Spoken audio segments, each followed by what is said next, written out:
Hai, gue Pita. Sudah masanya kali ini gue akan membagikan budget total untuk bulan Januari 2022. Budget gue ini gue buat berdasarkan pendapatan selama bulan Desember 2021. Selain dari gaji, ada juga bonus akhir tahun dari tempat gue bekerja, serta gue sempat profit taking ketika IHSG di kisaran 6.700-an. Selain itu, gue juga menerima return investasi fixed income gue. Tapi pengeluarannya juga seperti biasa, entah kenapa, meningkat juga. Jadi tanpa berlama-lama, inilah budget gue untuk bulan Januari 2022. Untuk biaya hidup, cash budget gue adalah sebesar 8.800.000, sedangkan untuk non-cash budget itu adalah 23.760.000. Wow, apa yang terjadi, Pita? Oke, ini sebenarnya di luar dari perencanaan gue. Gue selama beberapa bulan terakhir ini memang sudah bermasalah dengan personal komputer gue yang gue pakai untuk memproduksi dan mengedit video-video yang lo lihat sekarang. Dan di akhir bulan Desember gue memutuskan untuk mencoba mengupgrade komputer gue menjadi ya pokoknya spesifikasinya lebih bagus. Apparently setelah di-upgrade tersebut, lalu komputer gue mengalami kecelakaan dan jatuh. Jadi gue berpikir, what the heck, I'll just buy a new one, dan there goes my big budget for non-biaya hidup. Total biaya hidup gue, cash dan non-cash adalah 32.560.000. Yes, memang it hurts to say it, I spend a lot.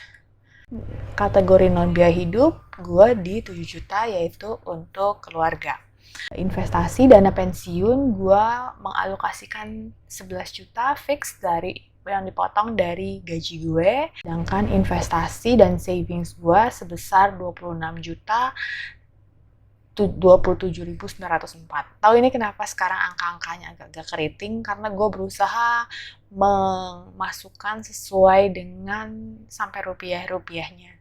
Ini membuat bulan Januari 2022 gue mengalokasikan untuk pensiun dan investasi 48% dari penghasilan, untuk biaya hidup cash dan non-cash sebesar 32.560.000 atau 43%, non-biaya hidup sebesar 7 juta atau 9%.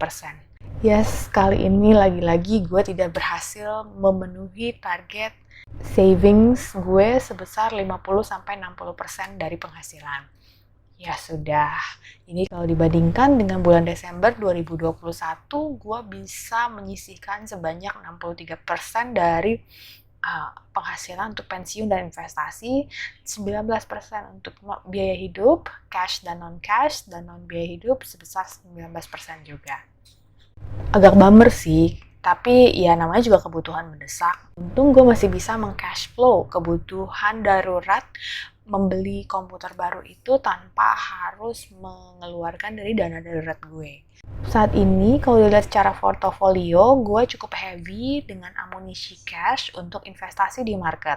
Gue berencana melakukan dollar cost averaging secara teratur selama beberapa bulan ke depan, menginvestasikan pendapatan gue ini secara berkala dan reguler dalam jumlah tertentu sehingga gue tidak terjebak dalam January effect. Tahun baru, harapan baru. Apapun cita-cita dan keuangan kita, semoga di tahun 2022 ini kita dapat selangkah atau beberapa langkah lebih maju dalam mencapai tujuan finansial. Ingat, it's not about how much you make, it's about how you manage your money. Salam!